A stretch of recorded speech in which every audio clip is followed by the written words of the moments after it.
In this video, we're going to discuss solving one-step equations using division.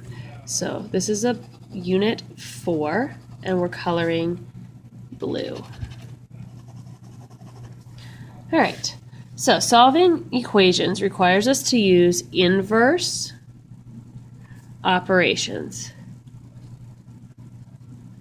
Inverse operations are pairs of operations that undo each other. The inverse of multiplication is division. Okay, so you have to think about opposites. Your mission when solving equations is to isolate the variable. So you have to get the variable by itself using the following steps. So we're going to look at steps and then we're going to do a bunch of examples. All right, step number 1, identify the variable. I like to highlight it. You can also circle it, but I think highlighting shows up a little bit better. So if we look at this equation right here, my variable is x. So I'm highlighting x. Determine which operation you have. So what operation do I see with the x? 6x. So we learned that when you don't see a sign, that's multiplication. So I see multiplication. And then it's inverse, or it's opposite. The opposite of multiplication is division. So I'm going to use division. All right, step 3, draw the wall. And this wall, this is a vertical line through the equal sign that separates the left and right sides of the equation. So this is my wall. It's separating the left and right side. And again, I like to keep that variable highlighted. All right. Then we're going to do step 4, solve the equation. Remember, an equation is like a balanced scale. C-A-L-E. In order to keep the equation balanced, whatever we do to the left side must also be done to the right side. So whatever you do over here, you also have to do over here. So again, my variable is x, and I'm solving for x. I see with my eyes multiplication, so I'm going to use division to solve. So I'm going to divide both sides by 6. 6 divided by 6 is 1, so I'm left with just x, and negative 12 divided by 6 is negative 2. So if I see multiplication with my eyes, I'm going to use division to solve. All right, step 5 is to check your answer using substitution. So I'm going to take my original equation, 6 times x equals negative 12, and I'm going to substitute negative 2 in for x, and I'm going to make sure that it actually does equal negative 12. So I have 6 times negative 2, it's negative 12. 6 times negative 2 actually is negative 12. And I end up with the same answer on both sides of the equals, so I know that I did the problem correctly. Okay? All right, let's look at some more examples. So in this example, my variable is m, and I'm going to highlight m. All right, step 1, done. Step 2, I see with my eyes. Okay, I want to make sure I see with my eyes. I see multiplication here. M is being multiplied by 8. It does not matter what's going on the other side. We look at the side with the M. So I know right here I see with my eyes multiplication. So I'm going to use division to solve. So I draw my wall and I'm going to divide. I'm multiplying by 8, so I have to divide by 8. So I'm going to use the opposite. I'm going to use division. Okay? 8 divided by 8 is 1, so the m stays here. 144 divided by 8 is 18. Then I'm going to check my answer. So I have 144 is equal to 8m. M is equal to 18, so I'm going to plug it in. 8 times 18. 144 is equal to 8 times 18 is 144. So that worked out. Got the right answer. All right, next example. Okay, sometimes I like to draw my wall first. It's my very first step. Right? And then I'm going to identify my variable. Variable is the letter, so the letter here is x. So what operation do I see happening with the x? I see multiplication. X is being multiplied by negative 18. So I see multiplication. Okay, I see multiplication.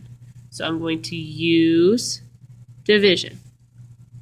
I am multiplying by a negative 18, so I want to divide by the same number. I'm going to divide by negative 18. Okay? Negative 18 divided by negative 18 is 1. So these two are going to cancel, and I'm left with just an x. Negative 18 divided by negative 18 is a positive 1. So I think that's what my answer is. I'm going to double check it. So I have negative 18x is equal to negative 18. I'm going to plug in 1. Negative 18 times 1 is equal to negative 18. And then negative 18 times 1, think about that. It's actually negative 18. So it works out, and I can know that I have the correct answer. All right, next one down. Draw your wall. And then identify your variable. My variable is x. That's the letter. Okay? I look at the side of the equation with the variable on it. I have negative 20x. So I see with my eyes multiplication. So that means I'm going to use the opposite to solve. So I'm going to use division to solve. So if I see multiplication, I'm going to use division. All right, I'm multiplying by a negative 20. So I'm going to divide by a negative 20. So negative 20 divided by negative 20 gives us a 1. So we're left with x. 180, negative 180 divided by 20 to negative 20 gives me 9. So I think that my answer should be x equals 9. But I'm going to verify that. So I have negative 180 is equal to negative 20 times 9. Negative 180, and then I would multiply. Negative 20 times 9, and I get negative 180. And it works out. All right, example 3 and 4 are word problems. So we have to be able to translate. We learned how to do that in our last unit. So it says, Kara decorates twice as many cupcakes as Anna. If Kara decorated 80 cupcakes, how many did Anna decorate? All right, so we need to think about what does our variable stand for. Okay, and n is a pretty good variable, or x. So n is how many did Anna decorate? That's what we're looking for. So n is the number of cupcakes decorated by Anna. So n is the number of cupcakes decorated by Anna. Kara decorated twice as many cupcakes as Anna. So twice n. Remember, twice means times 2. So this is going to be 2n, twice as many cupcakes as Anna. And that's equal to Kara decorated 80 cupcakes. So that's going to be equal to 80. Hardest part about word problems is getting it set up. Okay, and we will continue to practice that. All right, so then solving, not too bad. I draw our wall, identify our variable. Variable is n. I see multiplication. So I see multiplication, meaning I'm going to use division. So I'm going to divide both sides by 2. These 2's cancel. I have n. 80 divided by 2 is 40 cupcakes. Check to make sure we have it right. 2n equals 80. We plug in 40 for n. 2 times 40 is equal to 80. 2 times 40 is 80, so we have 80 equals 80, and that checks out. All right, last example. Scott shovels 210 square feet of snow in 7 hours. On average, how many square feet of snow did he shovel per hour? So we look at what our variable is. How many square feet of snow shoveled per hour? So x or n would be snow shoveled per hour. Okay? So in 7 hours, it would be times the amount of snow in each hour is equal to 210 total. Okay, so again, this is snow per hour times 7 hours gives us 210 altogether. All right, so to solve this, I see multiplication, so I'm going to use division. My variable here is x. All right, so I see multiplication, 7 times x. I know I have to use division, so this is going to be divided by 7, divided by 7.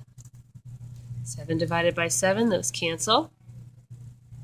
And I'm left with x is equal to 210 divided by 7, which would be 30 square feet of snow per hour. Plug in our answer for our check. 7x is equal to 210. 7 replace x with 30. And then I check 7 times 30. And I get 210 is equal to 210. So it checks out.